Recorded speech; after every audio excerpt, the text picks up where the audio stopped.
Hey everybody, I'm Eddie Starr, and this is the College of Rock and Roll Knowledge.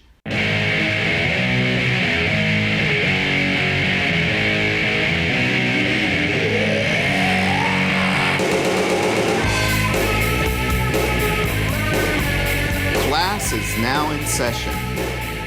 This is where the music and culture that shaped a generation live on, and my own path through the world of rock and roll.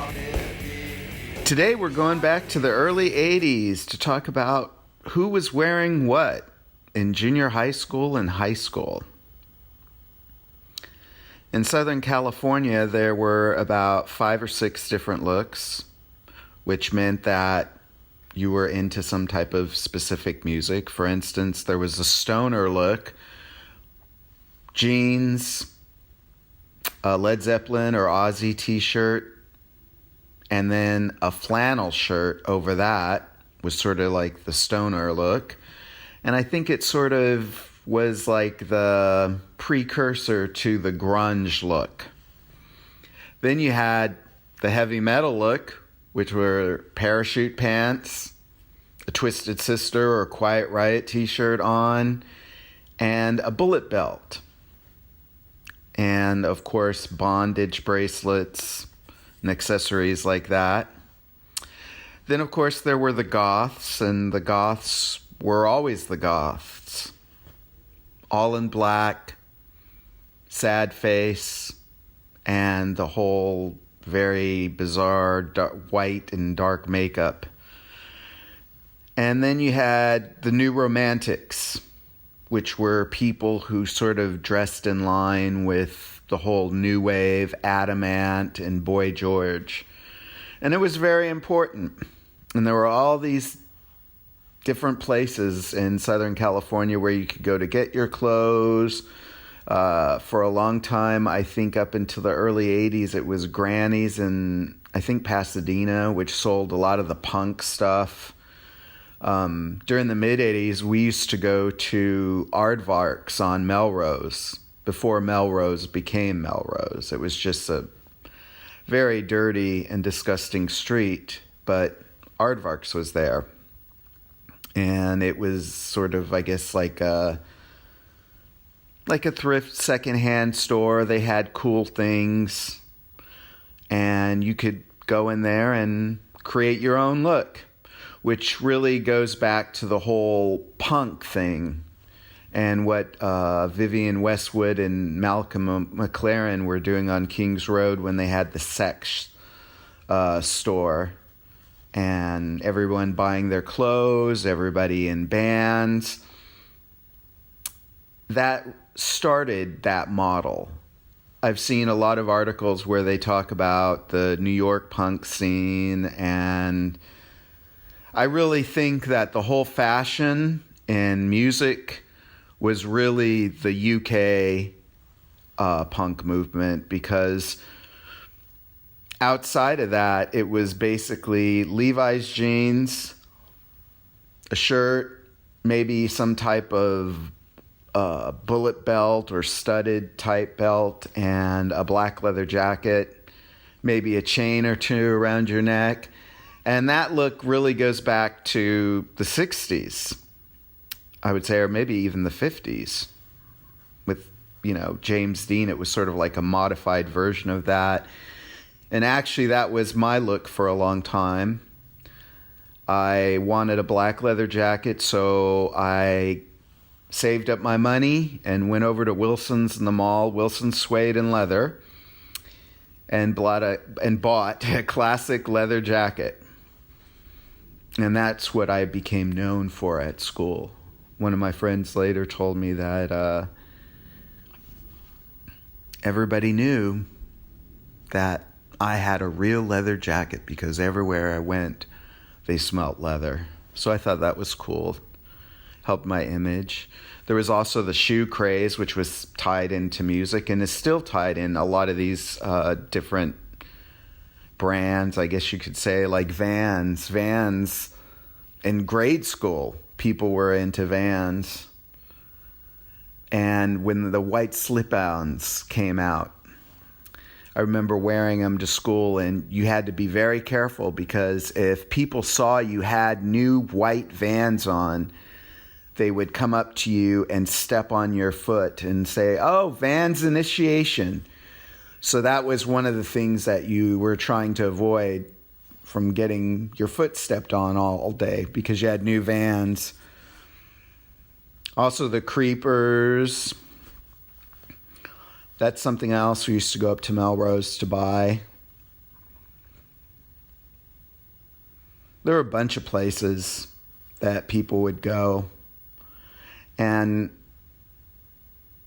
try and put outfits together and be the most outlandish at school. And it was very important in your social hierarchy in the early 80s in junior high school and high school to have the right look. People I knew would get up at 4 a.m. to get their hair right, to get their perfect outfit, to show up, have their cool look. And that was quite the ordeal. But I would also say that if you looked at music and that whole scene that was coming out of Britain at the time with people like Adamant, Billy Idol, Susie, they were really different from, for instance, the Ramones, or I would say even Blondie to a certain extent. Even though Blondie, when they had all the guys were wearing those suit and ties, and she had sort of like a 1960s type vibe going on, they were really sort of a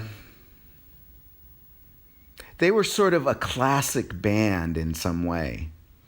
Whereas if you looked at classic images, at least in terms of what they chose to wear, the Ramones, like I said, all of them wearing the black leather jacket, the ripped up jeans, and the t-shirt. So the style was very classic. Whereas if you look at what was going on in London, and or people who were in New York, like Billy Idol, you look at his outfits he was wearing in the early 80s, and he looks like something out of Mad Max Beyond Thunderdome. Same with Susie Sue, who really always has looked great and has sort of become like the goddess of goth. I think that fashion, for me at least, in looking at the music I was buying, whether it was a rock band, most of it's rock or some variation of rock, to me the performer and how they looked really said something about them. And the people I responded to, like Billy Idol, had a very definite look, or Susie Sue, Adamant. They were bigger than life characters, and it came through in their music. And also it set the stage for something to aspire to. And that was the whole thing about going to school and getting the outfit and going up to Melrose and hanging out. And it became like a culture, I guess you could say, or it was a culture. But those are some of my memories of school and things that people were getting into. I mean, when I got into bands, it was always sometimes difficult to get people to adopt a look. I used to go through this whole phase of every week having a different hair color, so then I would wear an outfit that matched my hair color. I did that for a while. And that was sort of in tribute to Kim Fowley, who is like a LA producer I had read who had done that.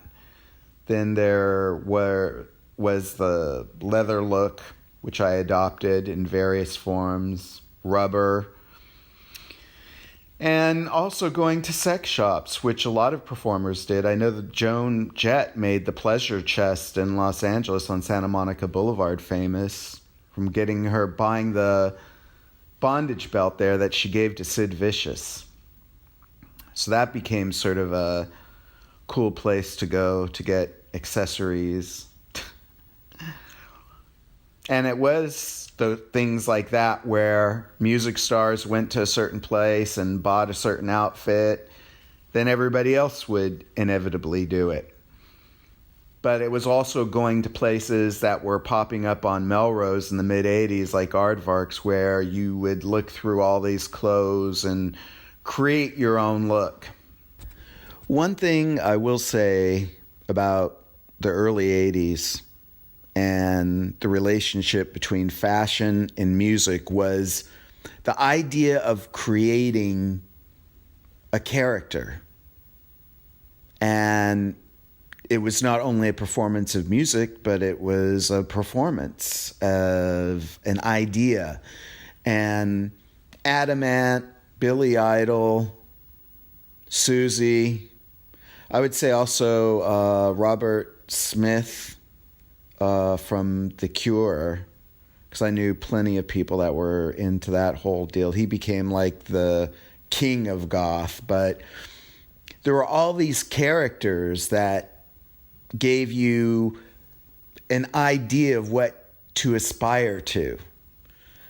And maybe it was a way of just bringing attention to yourself, but I do think that that element between what was going on in the early 80s and what had happened in the early 70s with the whole glitter thing, that's what that was about. I mean, who wants to really just see someone who's like you?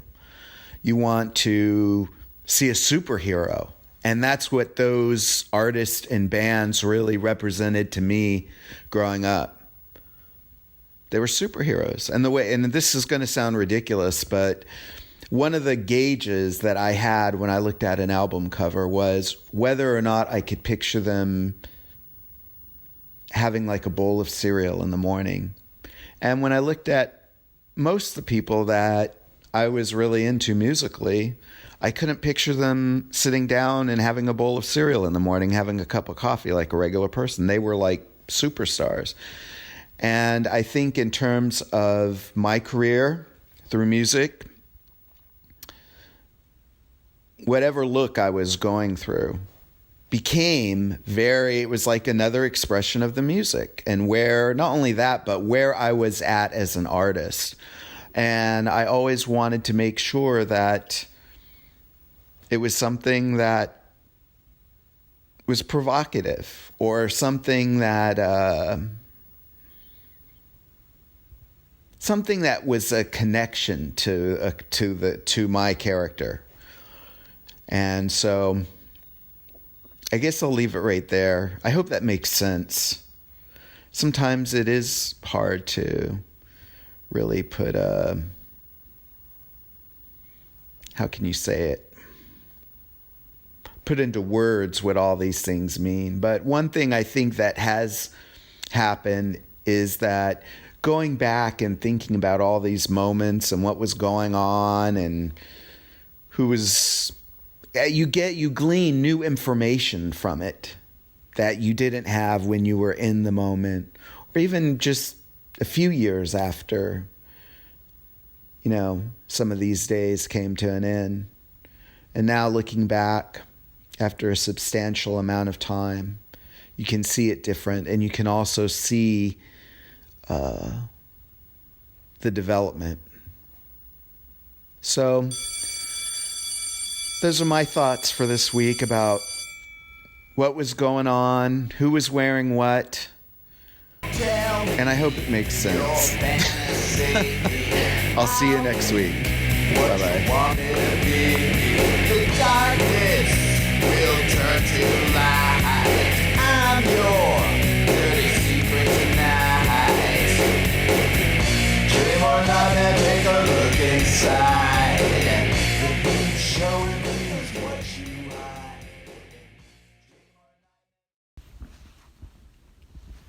Eddie Starr's College of Rock and Roll Knowledge is a production of Ton Up Incorporated.